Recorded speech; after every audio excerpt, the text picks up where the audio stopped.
The public hearing is organized by the Senate Committee on Labor to get inputs from stakeholders on 3 labor bills. Among the bills is a bill for an act to provide for the prohibition of casualization in all forms of employment in the private and public sectors in Nigeria. Sponsor of the bill, Senator Ayo Akinyelure, explained that the bill seeks to, among other things, protect vulnerable workers against unfair labor practices by way of casualization. In banking and insurance industries, for instance, many young graduates, particularly female, are employed as marketers and given unrealistic customer deposit ceiling targets running to millions.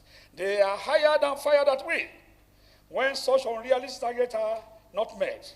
The female among them who are desperate in keeping their jobs turn to harlotry and sex slavery, moving from one office to another, looking for invisible customers who had stores of funds to enable them meet their targets.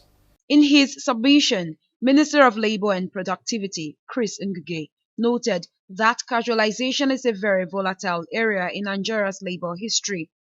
Ngige accused financial institutions and oil companies of using young women to meet their financial targets.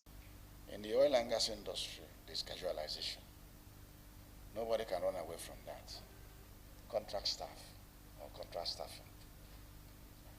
As a matter of fact, I forgot to say that in the banking industry, it was discovered that most of the malpractices done in the banks were being done by the contract staff. Why? Because they did not feel secure.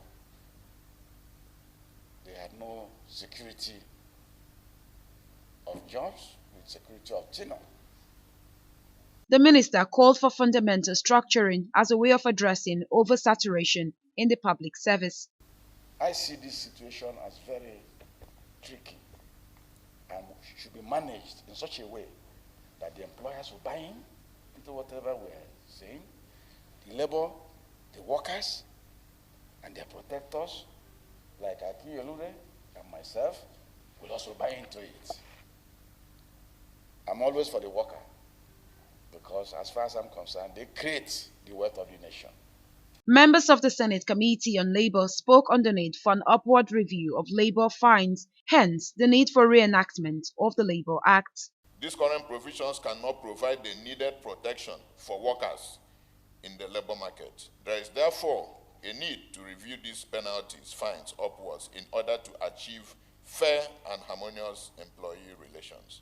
I strongly believe that this bill is tailored to meet the critical needs and concerns of our Nigerian workers today.